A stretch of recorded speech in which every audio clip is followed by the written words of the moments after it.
Hello and welcome to the Sherlock Holmes Bedtime Stories podcast. Each episode is a section from a classic Sherlock Holmes story with relaxing music to help you fall asleep. If you love the podcast and never miss an episode, please follow us on Spotify and Apple Podcasts and leave a 5-star rating. If our podcast has become a part of your bedtime routine, please consider supporting the show by clicking the link in the show notes. Our show is completely free, in part thanks to support from listeners like you. There are options to give one time or on a monthly basis. So sleep easier by clicking the Support This Podcast link in the show notes and become a supporter today. And as always, if you're enjoying the pod, please spread the word. Sharing with friends and family really does help. Thank you for joining us this evening.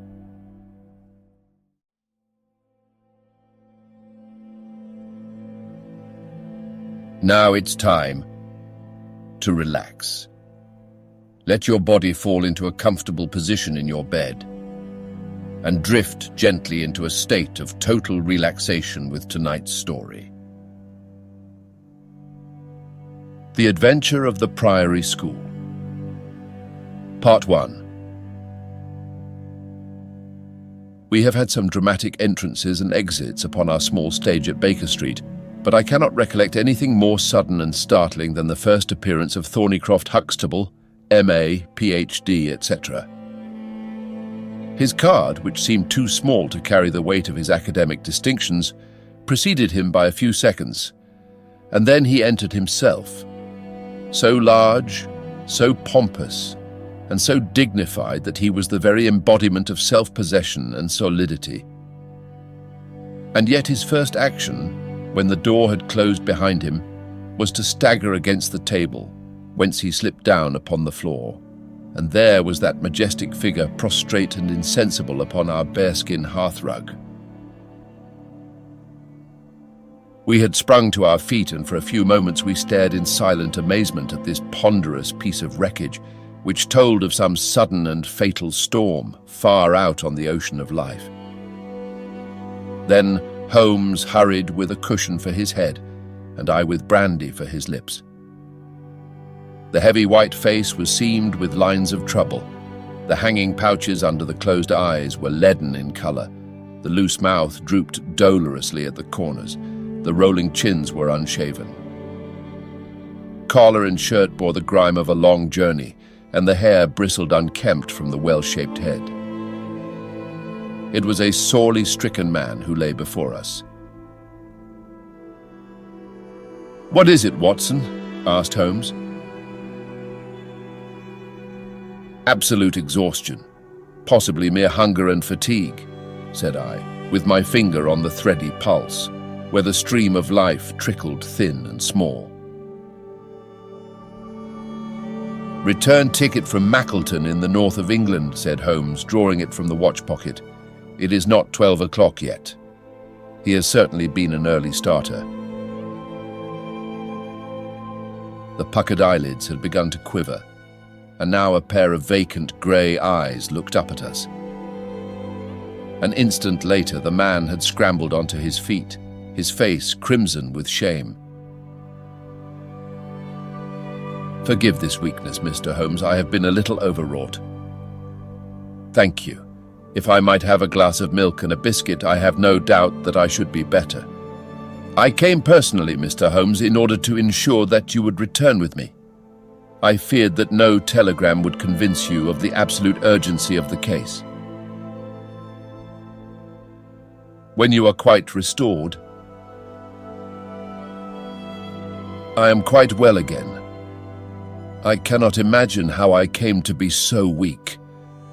I wish you, Mr. Holmes, to come to Mackleton with me by the next train." My friend shook his head. "My colleague, Dr. Watson, could tell you that we are very busy at present. I am retained in this case of the Ferrers documents, and the Abergavenny murder is coming up for trial. Only a very important issue could call me from London at present." "Important?" Our visitor threw up his hands. "Have you heard nothing of the abduction of the only son of the Duke of Holdernesse?" "What? The late cabinet minister. Exactly. We had tried to keep it out of the papers, but there was some rumor in the Globe last night. I thought it might have reached your ears. Holmes shot out his long, thin arm and picked out volume H in his encyclopedia of reference. Holdernesse, 6th Duke, KG, PC, half the alphabet. Baron Beverley, Earl of Carston. Dear me, what a list. Lord Lieutenant of Hallamshire since 1900. Married Edith, daughter of Sir Charles Appledore, 1888. Heir and only child, Lord Saltire. Owns about 250,000 acres. Minerals in Lancashire and Wales. Address, Carlton House Terrace, Holdernesse Hall, Hallamshire, Carston Castle, Bangor, Wales. Lord of the Admiralty, 1872. Chief Secretary of State for... Well, this man is certainly one of the greatest subjects of the Crown. The greatest and perhaps the wealthiest. I am aware, Mr. Holmes, that you take a very high line in professional matters and that you are prepared to work for the work's sake. I may tell you, however, that His Grace has already intimated that a cheque for £5,000 will be handed over to the person who can tell him where his son is, and another 1,000 to him who can name the man or men who have taken him. It is a princely offer, said Holmes. Watson, I think that we shall accompany Dr. Huxtable back to the north of England. And now, Dr. Huxtable, when you have consumed that milk, you will kindly tell me what has happened, when it happened, how it happened, and finally, what Dr. Thorneycroft Huxtable of the Priory School near Mackleton has to do with the matter, and why he comes 3 days after an event, the state of your chin gives the date, to ask for my humble services. Our visitor had consumed his milk and biscuits. The light had come back to his eyes and the colour to his cheeks as he set himself with great vigour and lucidity to explain the situation. I must inform you, gentlemen, that the Priory is a preparatory school, of which I am the founder and principal. Huxtable's sidelights on Horace may possibly recall my name to your memories. The Priory is, without exception, the best and most select preparatory school in England. Lord Leverstoke, the Earl of Blackwater, Sir Cathcart Soames, they all have entrusted their sons to me. But I felt that my school had reached its zenith when, weeks ago, the Duke of Holdernesse sent Mr. James Wilder, his secretary, with intimation that young Lord Saltire, 10 years old, his only son and heir, was about to be committed to my charge. Little did I think that this would be the prelude to the most crushing misfortune of my life. On May 1st the boy arrived, that being the beginning of the summer term. He was a charming youth, and he soon fell into our ways. I may tell you, I trust that I am not indiscreet, but half-confidences are absurd in such a case, that he was not entirely happy at home. It is an open secret that the Duke's married life had not been a peaceful one, and the matter had ended in a separation by mutual consent, the Duchess taking up her residence in the south of France. This had occurred very shortly before, and the boy's sympathies are known to have been strongly with his mother. He moped after her departure from Holdernesse Hall, and it was for this reason that the Duke desired to send him to my establishment. In a fortnight the boy was quite at home with us, and was apparently absolutely happy. He was last seen on the night of May 13th, that is the night of last Monday. His room was on the second floor and was approached through another larger room in which 2 boys were sleeping. These boys saw and heard nothing, so that it is certain that young Saltire did not pass out that way. His window was open, and there is a stout ivy plant leading to the ground. We could trace no footmarks below, but it is sure that this is the only possible exit. His absence was discovered at 7 o'clock on Tuesday morning. His bed had been slept in. He had dressed himself fully before going off. in his usual school suit of black Eton jacket and dark grey trousers. There were no signs that anyone had entered the room, and it is quite certain that anything in the nature of cries or a struggle would have been heard, since Caunter, the elder boy in the inner room, is a very light sleeper. When Lord Saltire's disappearance was discovered, I at once called a roll of the whole establishment: boys, masters and servants. It was then that we ascertained that Lord Saltire had not been alone in his flight. Heidegger, the German master, was missing. His room was on the second floor, at the farther end of the building, facing the same way as Lord Saltire's. His bed had also been slept in, but he had apparently gone away partly dressed, since his shirt and socks were lying on the floor. He had undoubtedly let himself down by the ivy, for we could see the marks of his feet where he had landed on the lawn. His bicycle was kept in a small shed beside this lawn, and it also was gone.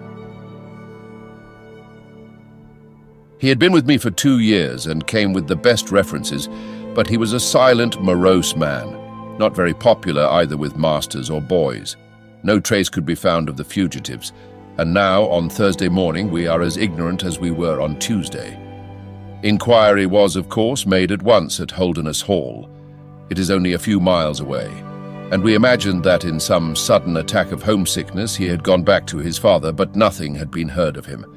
The Duke is greatly agitated, and as to me, you have seen yourselves the state of nervous prostration to which the suspense and the responsibility have reduced me. Mr. Holmes, if ever you put forward your full powers, I implore you to do so now, for never in your life could you have a case which is more worthy of them.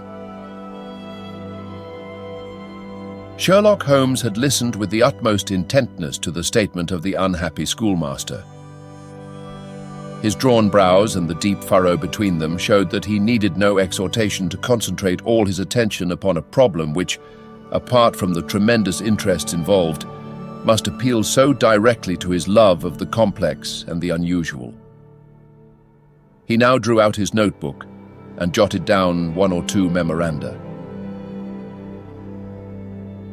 "You have been very remiss in not coming to me sooner," said he severely. "You start me on my investigation with a very serious handicap. It is inconceivable, for example, that this ivy and this lawn would have yielded nothing to an expert observer. I am not to blame, Mr. Holmes. His Grace was extremely desirous to avoid all public scandal. He was afraid of his family unhappiness being dragged before the world. He has a deep horror of anything of the kind. But there has been some official investigation?" "Yes, sir, and it has proved most disappointing. An apparent clue was at once obtained, since a boy and a young man were reported to have been seen leaving a neighbouring station by an early train. Only last night we had news that the couple had been hunted down in Liverpool, and they proved to have no connection whatever with the matter in hand. Then it was that in my despair and disappointment, after a sleepless night, I came straight to you by the early train." "I suppose the local investigation was relaxed while this false clue was being followed up?" "It was entirely dropped." "So that 3 days have been wasted. The affair has been most deplorably handled." "I feel it and admit it. And yet the problem should be capable of ultimate solution. I shall be very happy to look into it. Have you been able to trace any connection between the missing boy and this German master?" "None at all." "Was he in the master's class?" "No, he never exchanged a word with him, so far as I know." "That is certainly very singular. Had the boy a bicycle?" "No." "Was any other bicycle missing?" "No." "Is that certain?" "Quite." Well, now, you do not mean to seriously suggest that this German rode off upon a bicycle in the dead of the night, bearing the boy in his arms? Certainly not. Then what is the theory in your mind? The bicycle may have been a blind. It may have been hidden somewhere, and the pair gone off on foot. Quite so, but it seems rather an absurd blind, does it not? Were there other bicycles in this shed? Several. Would he not have hidden a couple had he desired to give the idea that they had gone off upon them? I suppose he would. Of course he would. The blind theory won't do. But the incident is an admirable starting point for an investigation. After all, a bicycle is not an easy thing to conceal or to destroy.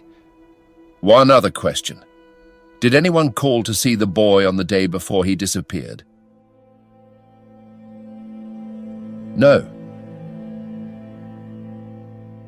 Did he get any letters? Yes, one letter. From whom? From his father.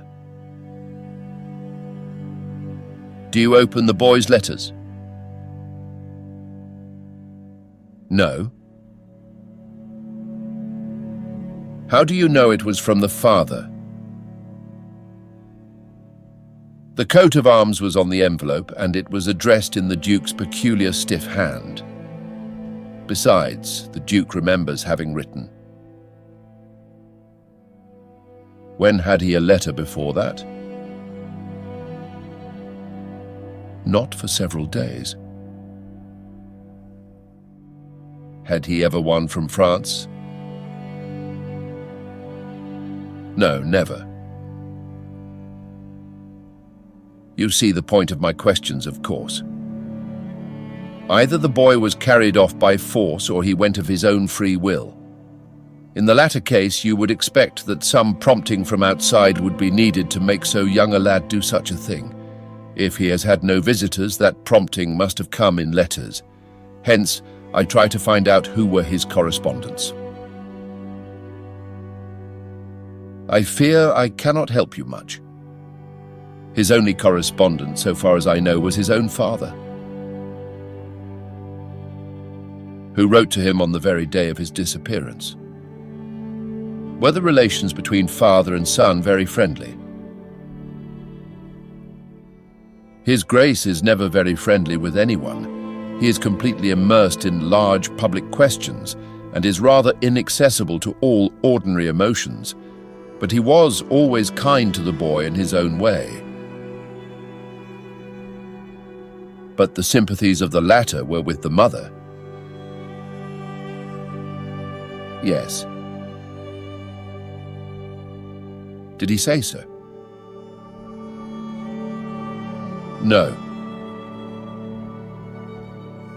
The Duke, then? Good heavens, no. Then how could you know? I have had some confidential talks with Mr. James Wilder, His Grace's secretary.